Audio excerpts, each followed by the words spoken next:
Boa noite a todos. Boa noite. Espero que estejam todos bem. Eu também, graças a Deus. Mais uma vez, substituto hoje, não é o meu dia normal, né? Eu falo nas quartas, quintas-feiras do mês, mas é muito bom sempre aproveitar essas oportunidades para podermos continuar os estudos do Evangelho. Então, uma benção. Então, eu que agradeço, né? O fato de eu estar aqui, de eu ter ganho um suborno, que foi muito bom. Fico feliz, tá? E principalmente por causa do Evangelho, tá? Porque cada dia que eu falo, para mim é uma felicidade a mais, uma bênção a mais. Por isso que de 3 a 5 vezes por semana eu estou falando em alguma casa espírita, tá? Isso que me faz muito feliz. E hoje eu vou trabalhar com vocês o capítulo Bem-aventurados aqueles que são brandos e pacíficos. Eu vou começar no item Obediência e Resignação. A doutrina de Jesus ensina em toda parte a obediência e a resignação, duas virtudes companheiras da doçura, muito ativas, embora os seres as confundam erradamente com a negação do sentimento e da vontade. A obediência é o consentimento da razão. A resignação é o consentimento do coração. Ambas são forças ativas porque carregam o fardo das provas que a revolta insensata deixa cair. O frouxo não pode ser resignado, assim como o orgulhoso e o egoísta não podem ser obedientes.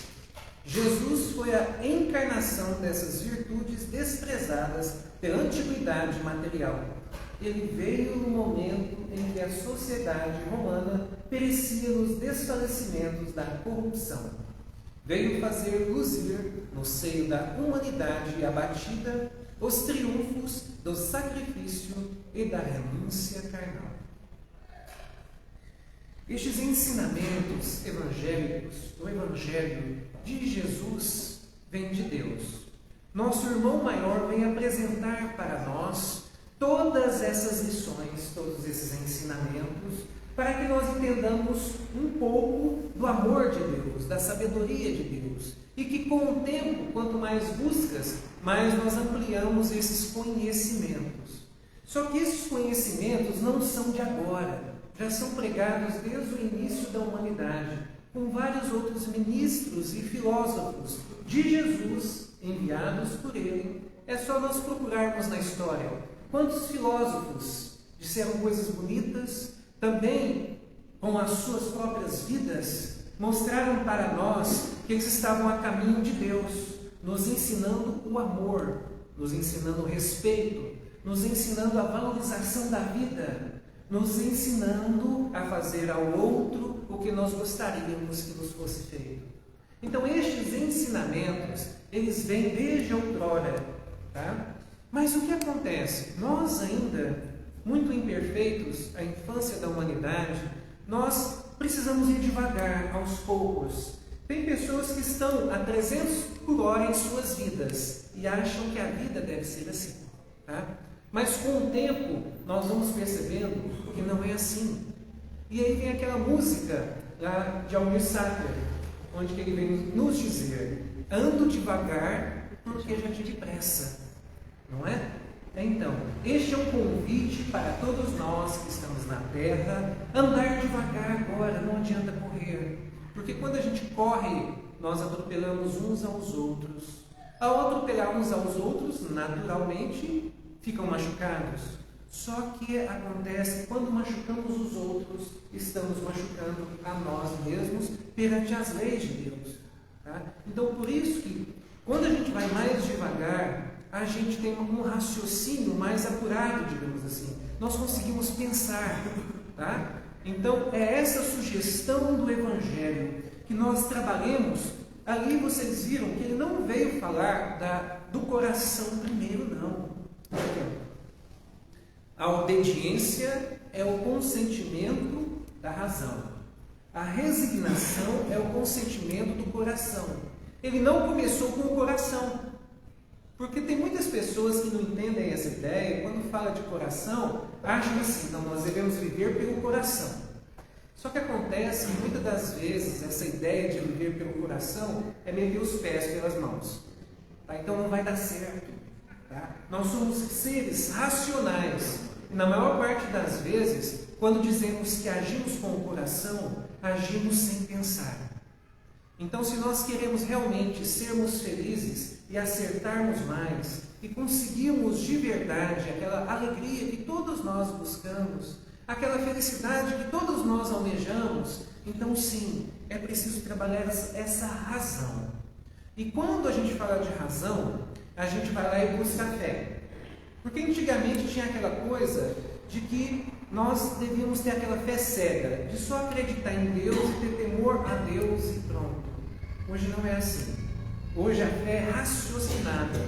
Nós temos sim, tá, de adorar a Deus e de seguir as suas leis, mas buscar a razão perante tudo à nossa volta e ver o que me convém e o que não me convém.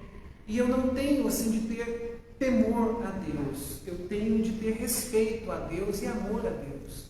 E quando é dessa maneira, as coisas acontecem de uma forma mais suave, mais objetiva, mais amorosa também e com menos erros. Porque na Terra, nós observamos que ela ainda é muito violenta. Não é violenta? A Terra ainda é muito violenta. E essa violência vem de quem? Senão de nós mesmos. Não vamos falar dos outros, tá? Porque é muito fácil falar dos outros. É muito fácil falar que foi o outro. Só que somos nós, na Terra. Tá? Um coletivo. A humanidade terrena. Tá? Então não foi o outro. Foi ainda nós mesmos que somos ignorantes ainda. Então a ignorância é uma forma de energia que ainda predomina na Terra, que sai um pouquinho de cada um que aqui está. Então é o montante dessa energia que faz ainda esse mal que nos assola. Essa ignorância ainda que nos faz chorar, que nos faz entristecer e que nos faz estar em misérias perante a vida. Tá? Então, por isso que nós precisamos usar o raciocínio. Nós somos os seres inteligentes da criação. Nós temos, em primeiro lugar, esse atributo nos dado por Deus. Para quê?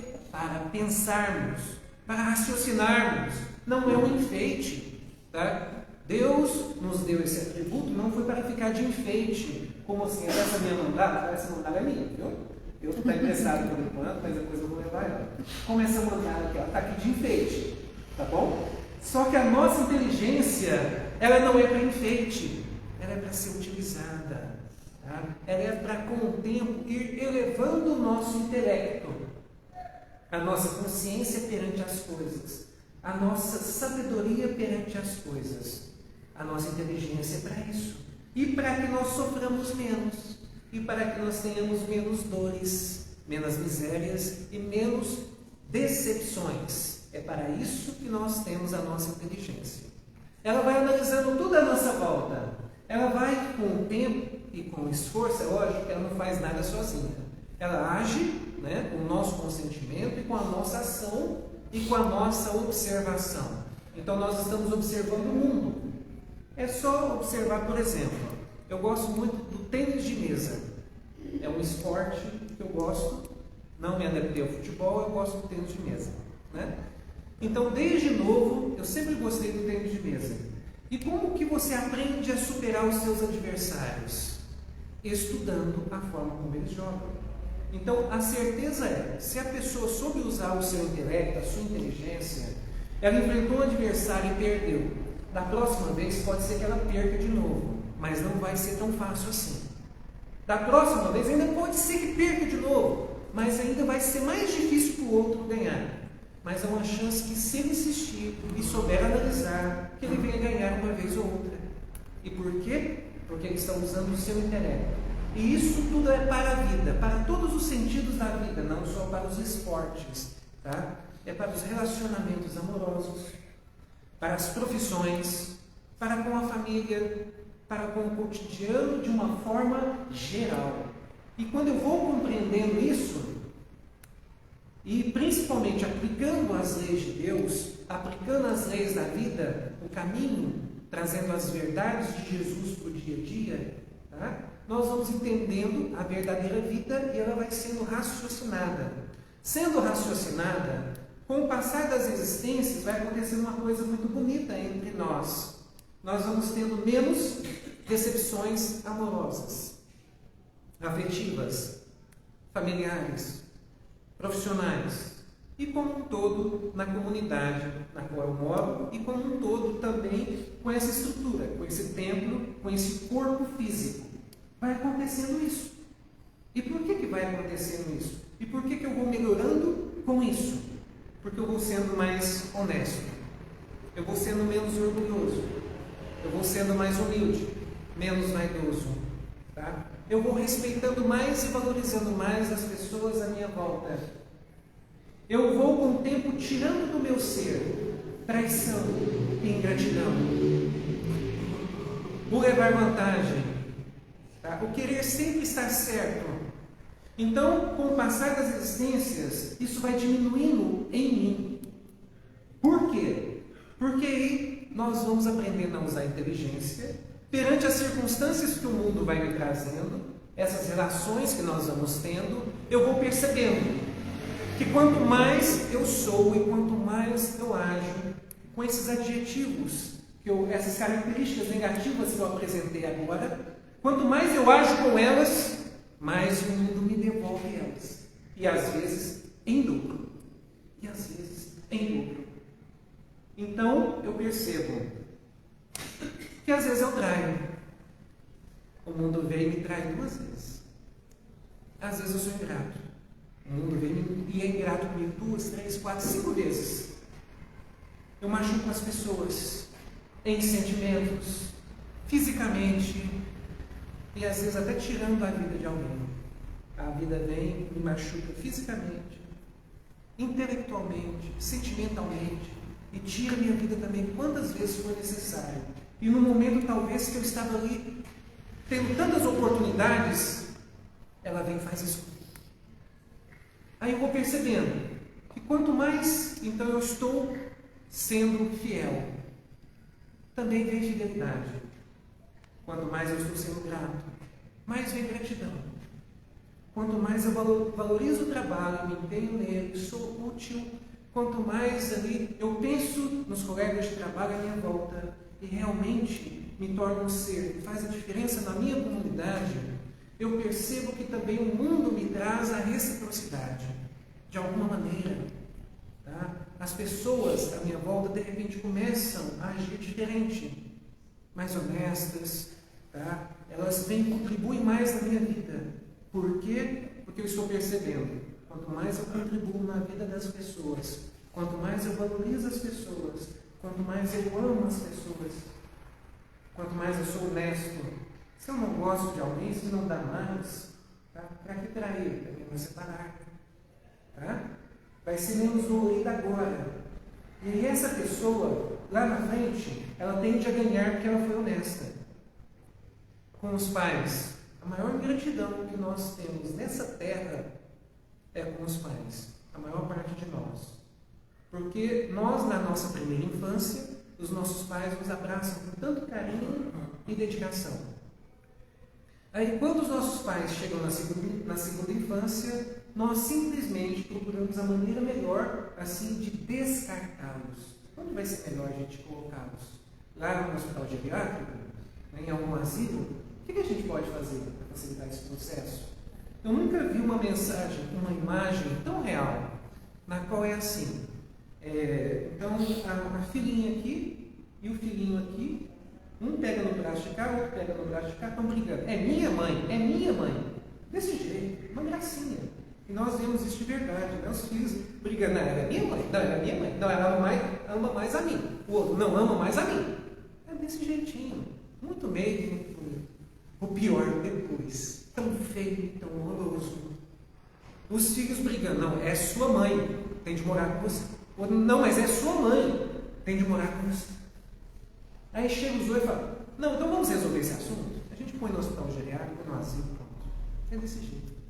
Né? Infelizmente falando, são realidades que nós não estamos nos tocando, tá? Que é o que vai voltar para nós cedo ou tarde. É a lei de Italião. E muitos vão dizer, mas espera aí, acabou isso, né? Jesus aboliu isso. Isso era coisa lá de Moisés, não era? Sim. Pelo ser humano, ninguém tem o direito de utilizar justiça com as próprias mãos. Moisés, na época, utilizou essa lei. Olho por olho e dente por dente. A justiça era feita com as próprias mãos. Tá? Só que veio Jesus e aboliu. E a doutrina espírita vem nos ensinar que agora só Deus aplica. Em algum momento, Ele a traz para nós. E o que é, muitos ainda não conhecem, o que é olho por olho e dente por dente? Era mais ou menos assim. Então, uma família de cá, em alguma briga, vai e mata um membro da família de lá. Aí Moisés falou assim, é? Então agora vocês vêm cá e matam um membro da família de cá, que está tudo certo. Era desse jeito. Tá? Então, o que fez lá, vai ter de fazer aqui por igual. Agora é assim. Era assim. Tá? Naquela época. E hoje ainda é assim? Não pelas mãos do homem, mas por Deus se achar necessário. Tá? E muitos vão dizer, mas Deus é mau. Não. Deus é justo. Ele não permite que eu, gratuitamente, faça um mal a alguém, sem ter consequências. Ele não permite. Tá? Ele diz para mim assim, Alexandre, viva do jeito que você quiser. Quer ser assim, uma pessoa que quer sair solitário pela vida, saia. Tá? Mas se tiver de fazer algum mal, ainda vai ter consequências. Mas faça só a você. Não faça ao seu semelhante. Ainda assim você vai ter consequências disso. Tá? Porque nós temos o livre-arbítrio de escolher se nós queremos a luz ou as sombras. Muitos dizem assim, mas eu tenho um livre-arbítrio, posso fazer o que eu quiser. Pode, você tem duas escolhas. A luz ou as sombras. É essa a escolha do livre-arbítrio. Tá? Então, como eu disse, no mundo são violências. As violências advêm das injúrias. O que provoca as injúrias? As cóleras. Não são as cóleras? Nos quais nós entramos em cólera. Por quê? Porque nós permitimos a impaciência perante as dificuldades do mundo, perante o que nós não aceitamos no mundo. Mas vai adiantar? Não vai resolver. Tá? Então, por isso que aqui busca nos orientar a ser o que é afável, a sermos dóceis, mesmo que o mundo não seja conosco, mesmo que as pessoas sejam grossas conosco, mesmo que as pessoas sejam amargas conosco. Jesus, quando ele veio, ele foi amável com todos à sua volta. Ele alimentou, ele educou, ele abraçou, ele curou todos. E até mesmo aqueles que porventura chegavam na frente dele com ignorância. Ele curou lá a filha de Públio Lentulus, que não acreditava nele. Públio Lentulus não acreditava nele. Era um senador lá na época. Não acreditava em Jesus e não queria se rebaixar a Jesus porque ele era um carpinteiro. E Públio Lentulus, um senador. Peraí, eu vou aceitar que um senador venha me dar sermão? Venha me dizer, perdão, um senador, Públio Lentulus, ele disse assim para ele, eu vou aceitar que um carpinteiro venha me dar sermão? De jeito nenhum. De jeito nenhum.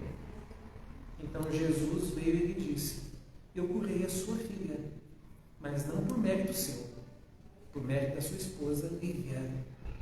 Tá? E é um livro que nós devíamos ler, eu sugiro todos lerem, é um livro muito bonito, há 2000 anos. Tá? Lá tem essa história de Públio Lentulus, é muito bonito. Públio Lentulus e Lívia, tá? E que eles têm a trajetória deles, e a história traz também lances de outra existência de Públio Lentulus. E há um desfecho bonito e ao mesmo tempo trágico, mas com um grande ensinamento que Emmanuel não esqueceu. Porque o Públio Lentulus da época é o nosso Emmanuel de Chico Xavier, de hoje. Tá? E lá nós vemos o tanto que é triste quando não valorizamos a família, quando não respeitamos a família e quando não buscamos entender as coisas, tá? Ter respeito, confiança, fidelidade, tem tudo isso, tá? Lá nós temos lições disso. E aproveitando aqui um gancho, esse mês eu estou em várias casas espíritas falando sobre a família, tá? Também. Eu vou trazer algumas coisas aqui que eu pesquisei na internet sobre. Quando a gente fala de família, nos tempos atuais, as pessoas estão usando de práticas modernas, que não são boas, que não são saudáveis, tá? E aí, nós estamos observando que a família, essa instituição familiar, ela está degradada, está prejudicada, né? Hoje mesmo, eu estive em contato com vários senhores que ainda estão casados, mas como eu disse, senhores, 70, 80 anos, que são, né, de uma geração mais atrás, e nós estamos vendo as gerações atuais. Fica um mês, 6 meses, um ano e já separam. Então nós estamos hoje conhecendo a família solo, pais e mães para um lado, não é? Mães e filhos de um lado, pais e filhos de outro. Ou melhor, vamos supor assim, mães de um lado, pais de outro, filhos no meio, perdidos nessa brincadeira, não é? E aí nós vemos que todos são infelizes. Por quê? Porque não souberam aceitar as imperfeições do outro, não souberam entender o outro e, consequentemente, né, acham assim que o melhor é separar, vão ser mais felizes. Talvez até seja mesmo, porque já começou tudo errado. Talvez já começou tudo errado. Então talvez até seja. Tá? Vai ser dolorido? Vai. Mas talvez vai ser uma tragédia menor. E já é uma tragédia. Já é uma tragédia. Nós precisamos entender o sentido de fidelidade que as pessoas não estão compreendendo hoje. E eu vou trazer algumas ideias aqui, rápidas e eu acredito que objetivas. Por exemplo, o que eu estou observando? Que casais que se valorizam fazem as coisas juntos. Lá quando a gente vai no capítulo 22 do Evangelho segundo o Espiritismo, ele vem nos trazer o que Jesus disse, que Deus fez macho e fêmea, homem e mulher, e a partir do momento que o homem e a mulher saem da sua casa e buscam se juntar, os dois serão um. Hoje qual é a moda? Vamos casar, mas nós temos de ter as nossas vidas individualizadas. Então o homem vai para a academia de cá, a mulher para a academia de lá. O homem para o bar de cá com os amigos, a mulher do lado de lá no bar com as amigas. O homem do lado de cá nas festas com os amigos, as mulheres do lado de cá nas festas com as amigas. Não vai dar certo. Vai virar uma bagunça. Uma hora vai trair. Não vai dar certo. Não é um aí. Aí estão sendo dois. Não adiantou casar. Não adiantou. Era melhor estar vivendo como solteiros. Não vai dar certo. Por quê? Nós sabemos que se tem mulheres de um lado em um bar, vão rodear homens em volta. Se tem homens do lado num bar, vão rodear mulheres em volta. E uma hora nós somos traídos pelo momento, pelo lugar, pela ocasião.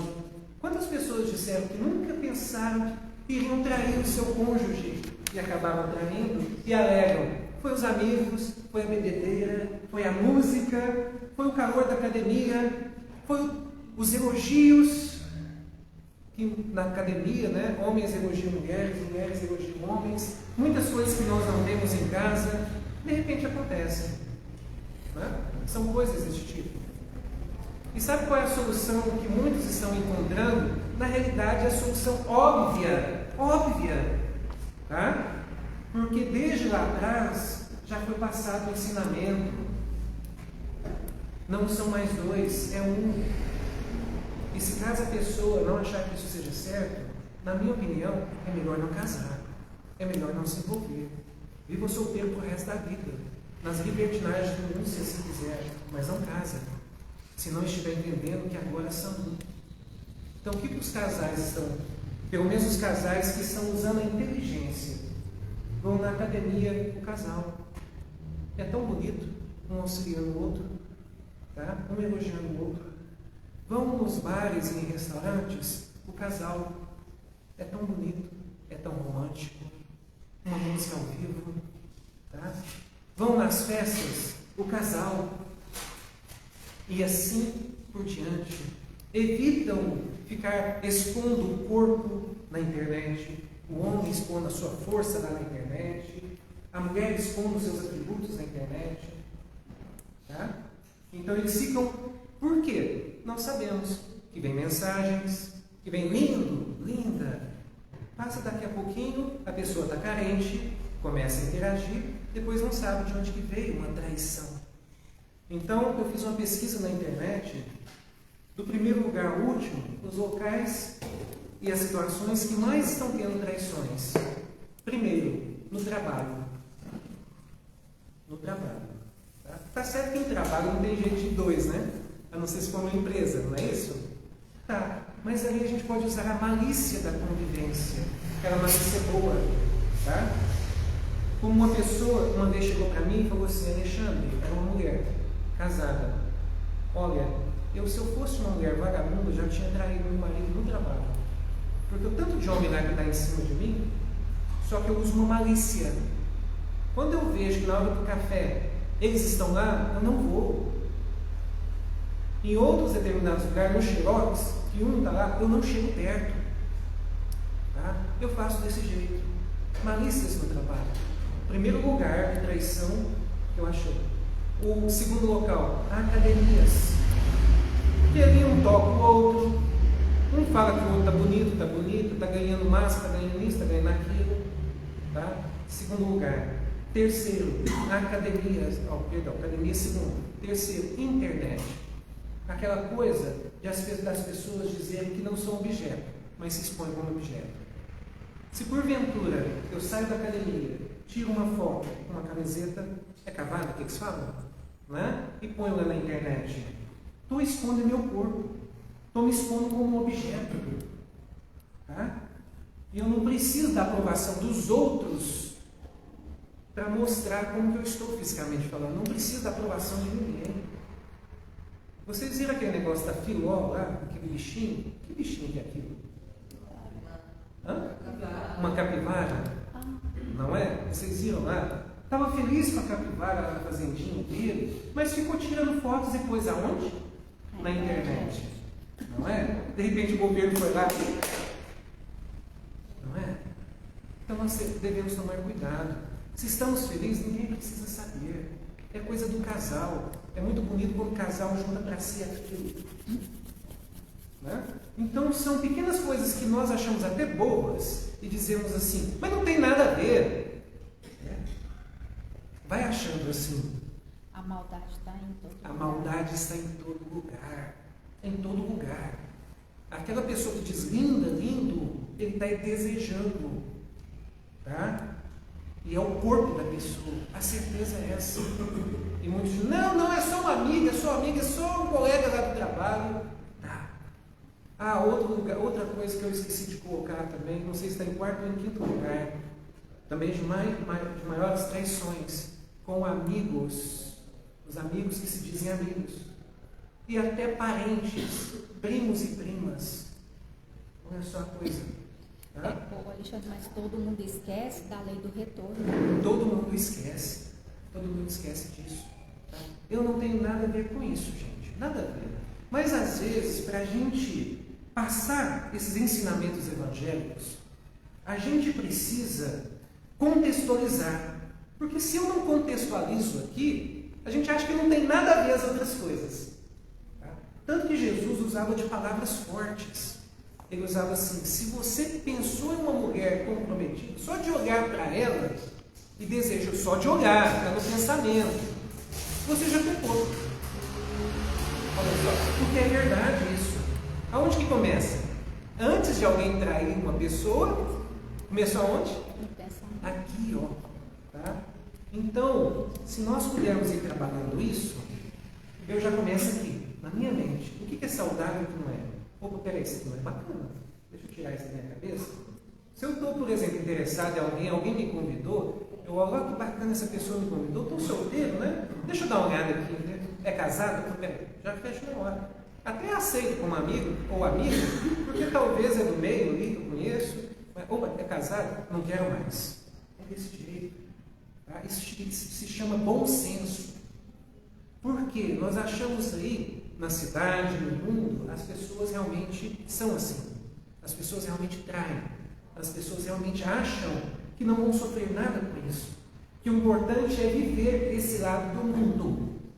Aí vem outro ensinamento de Jesus. Aqueles que quiserem ganhar a sua vida neste mundo, perdê-la espiritualmente falando.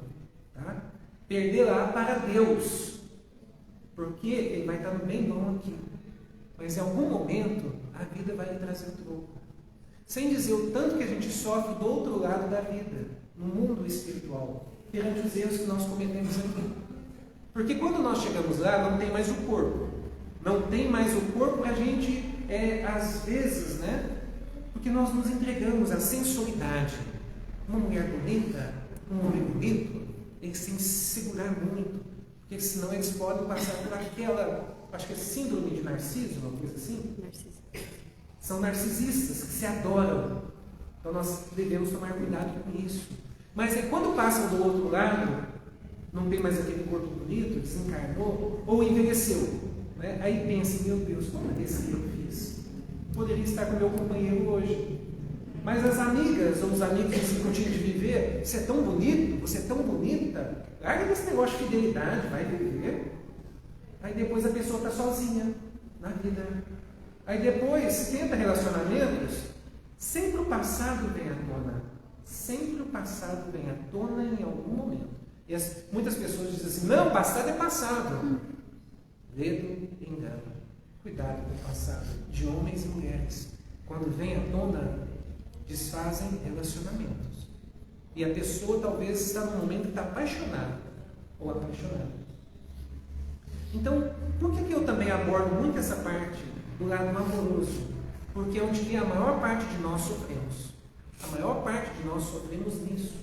Porque nós achamos que viver é isso. Que é só se entregar ao lado amoroso da vida.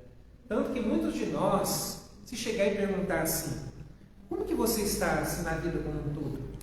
Se a pessoa ela pode estar tendo sucesso em todos os lances da vida, mas no amoroso ela não está bem, ela fala assim, a vida está uma droga. A vida não está boa. É verdade, não? É assim. Tá? Só que a vida não se resume em relacionamentos amorosos. Faz parte, mas não se resume. E quanto mais a gente entende isso, Chico Xavier da vida não teve relacionamentos. Ele teve relacionamentos com todos nós. Um relacionamento de amor incondicional. O maior amor que nós podemos conhecer aqui na Terra. Só não é maior do que de Jesus. Mas um dos maiores amores que nós tivemos. Um relacionamento verdadeiro e fiel. Tá? Eurípides Barçanufo, Bezerra de Menezes, Madre Teresa de Calcutá. Tá? Não tiveram seus relacionamentos físicos assim. Mas eles tiveram relacionamentos com toda a humanidade terrena. Chico Xavier, aqueles que chegavam a ter, independente se era homem ou mulher, abraçavam, beijavam, tá? Sorriam um para o outro, era uma coisa muito bonita. Essa coisa do amor incondicional estendido para todas as criaturas. E o entendimento de que o que rege a vida são as leis de Deus. Então, a partir do momento que eu entendo, se são as leis de Deus que regem a vida, então não adianta eu entrar em cólera, não adianta eu ser impaciente. É Deus que dirige todas as coisas, tudo que vem até mim, tudo que vai até o meu semelhante, tudo que é permitido no mundo é permitido por Deus. Basta eu entender isso. Então, se Deus está no controle, por que eu estou em cólera? É falta de obediência. Falta de obediência a Deus. Porque o que ele me manda é como um professor que está ali na frente. E eu estou aqui na carteira. Aí o professor chega e fala assim, sem eu saber, eu nem sabia que é natural, na maior parte das vezes não sabemos o conteúdo programado. E aí então o professor chega aqui, a lição de hoje é essa. A lição dessa década é essa. A lição dessa vida é essa. Tá? Eu tenho que, se eu quero superar as minhas dificuldades, ser um ser melhor, aprender a amar de verdade e encontrar a felicidade, eu tenho de aceitar esse conteúdo que que está programado e também que muitas vezes é revisado conforme o nosso caminhar. Porque começa assim, no início, antes de reencarnarmos, é feita uma programação para cada um que está aqui. Reencarnamos. Aí conforme nós vamos vivenciando aqui na Terra, vou dar 2 exemplos. Essa pessoa de cá. Então ela vem de uma maneira na qual ela se renuncia, não quer dizer se ajoelhar perante as coisas. O que ela acredita que está certo, de fato, ela defende. Mas quando ela vê que precisa partir para a violência, ela se renuncia. E às vezes tem até um prejuízo material ou emocional, mas ela se renuncia e segue adiante. Tá? Ela vai seguindo, respeitando o outro, valorizando o outro, sendo fiel ao outro, buscando trabalhar, ser uma boa profissional, entender, né, seus clientes e pacientes, buscando nessa terra fazer o que pode ao outro como gostaria que ele fosse feito. Da mesma maneira, então, ela vai seguir o conteúdo programático que foi programado para ela, só que vai ter melhorias. A espiritualidade vai estar ali mais em cima, vai estar ajudando mais, encaminhando mais, e cada vez ela vai acertando mais e sendo mais feliz na vida. E tendo menos decepções na mesma existência. Agora essa pessoa de cá, ela já nasce sacana com os pais, desobediente, ingrato, ingrata, e vai crescendo assim, achando que é dono ou dona do próprio nariz, fazendo as coisas como quer, utilizando de libertinagens e achando que não vai ter consequências na vida. Já que na adolescência, entrando na fase adulta, o plano dela, que foi programado, já começa a mudar. Ela já começa a ter menos proteção. Tá? Ela já começa a ter mais obsessão. E ela já começa a colher alguns frutos dessa ingratidão. Ela começa nos seus relacionamentos. Ela trai, é traída e vai vivendo assim. Prejudica aqui, prejudica ali, não é honesto com os outros, não valoriza os outros. Leva a vida do jeito que ela acha que deve viver, leva vantagem em cima dos outros. Mas o que ela não está observando? Que do jeito que ela trai, ela é traída. Do jeito que ela é ingrata, são ingratos com ela. Ela faz os outros terem prejuízos profissionais, mas ela não está observando, ela também está tendo prejuízos profissionais. Ela leva vantagem a alguém aqui na esquina, alguém leva vantagem dela lá na outra esquina. E assim sucessivamente, o plano dela está sendo alterado. Só que não para coisas boas, para mais sofrimentos, para mais decepções, para mais misérias. Tá? Então, a escolha é nossa. Como que nós queremos caminhar na Terra? Caminhando de uma forma que vamos ser favorecidos pela espiritualidade à nossa volta, ou caminhando de uma forma que estaremos desfavorecidos? Não que a espiritualidade não vai buscar ajudar, vai intuir sim. O problema é, até mesmo o nosso anjo da guarda se afasta, quando nós escutamos mais as sombras. Está aqui no livro dos Espíritos. Não está aqui comigo, mas entrem no livro dos Espíritos, vão ver. Que até mesmo o nosso anjo da guarda se afasta quando nós nos entregamos à ignorância, às coisas erradas, quando nós escutamos coisas que não são saudáveis. Tá? Todos nós queremos menos violências no mundo, menos guerras, desde assim, entre países, até mesmo que não queremos guerras em nossas famílias, em nossos relacionamentos, em nossos trabalhos. Mas cabe a todos nós que estamos aqui trabalhar isso. Se eu não quero guerra, que eu aprenda a dialogar. E se ainda assim não tem diálogo, então é melhor eu me afastar. É melhor eu me renunciar. É melhor eu seguir adiante. Assim como Jesus fez. Ele não bateu de frente com ninguém. Somente em um momento. Na qual ele pega o chicote e sai chicoteando ali os vendilhões do templo. Né? Só naquele momento. Porque ele achou um absurdo. Dentro da igreja de nosso Pai, eles estariam usando ela como um comércio. Mas fora isso, ele aceitou até ser crucificado. Tá? Não bateu de frente com ninguém. Só o silêncio dele já foi a resposta para todos nós. E aqui, ó, eu trouxe Para finalizar, que eu já estou. O tempo já está um pouquinho puxado, mas é só mais uma meia hora. Brincando. A espada simbólica. Não cuideis que vim trazer a paz à terra. Não vim trazer a paz, mas a espada. Inúmeros leitores do Evangelho perturbam-se ante essas afirmativas do Mestre Divino, porquanto o conceito de paz entre os seres humanos, desde muitos séculos, foi visceralmente viciado.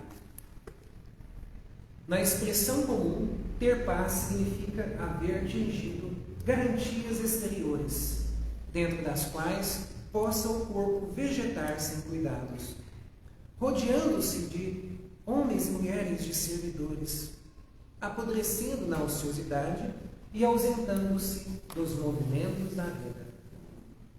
Jesus não poderia endossar tranquilidade desse jaez. E, em contraposição ao falso princípio estabelecido no mundo, trouxe consigo a luta regeneradora, a espada simbólica do conhecimento interior pela revelação divina, a fim de que o homem inicie a batalha do aperfeiçoamento em si mesmo. Resumindo, quando Jesus veio dizer: eu não vim trazer a paz, mas a espada. Sabe qual espada que ele estava falando? Essa aqui. O Evangelho. A espada que vai, sim, inicialmente, nos machucar por dentro, nos deixar em conflitos, nos deixar perturbados. Por quê?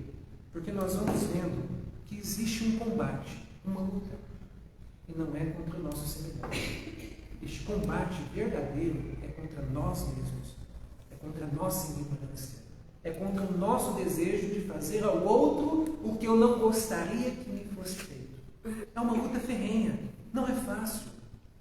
Tanto que Paulo mesmo disse: o bem que quero fazer antes, quando ele estava iniciando, o bem que quero fazer não consigo fazer, mas o mal que não quero fazer estou fazendo.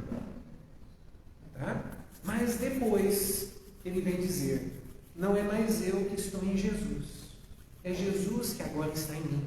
Significa, ele partiu para esse bom combate, lutou contra todas as suas falhas, contra todas as suas imperfeições, contra todos os seus desejos de fazer o mal ao outro. Ele se machucou por dentro. Sim, se machucou por dentro. Tá? Ele feriu o orgulho dele, a vaidade, o egoísmo, para poder extirpá-los de si mesmo. Ele fez e conseguiu. E todos nós podemos conseguir também, desde que queiramos. Por quê? Porque essa espada de Jesus, o Evangelho, os seus ensinamentos, o seu caminho, a verdade e a vida que ele nos mostra é saudável. Mas aquela que Simão Pedro pegou e partiu para cima de um soldado romano, ferindo e arrancando a orelha, não é saudável.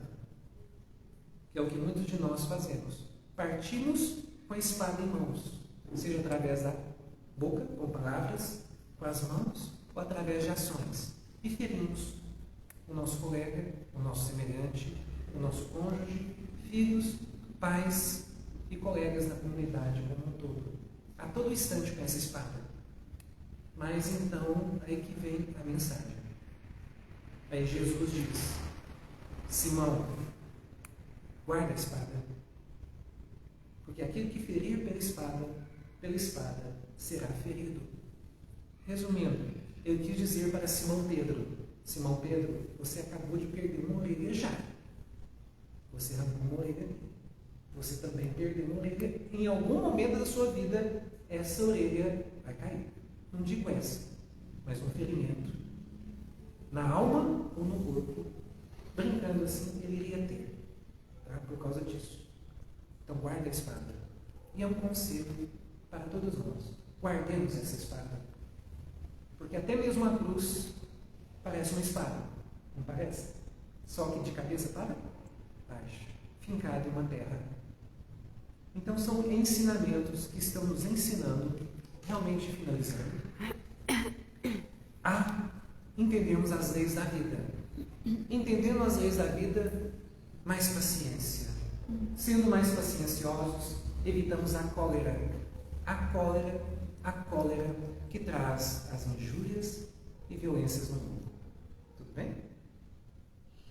Vocês me permitem falar mais uma meia hora? Tô brincando, isso não é verdade. Eu não. Olha lá. Obrigado, gente. Fiquem com Deus. Gratidão.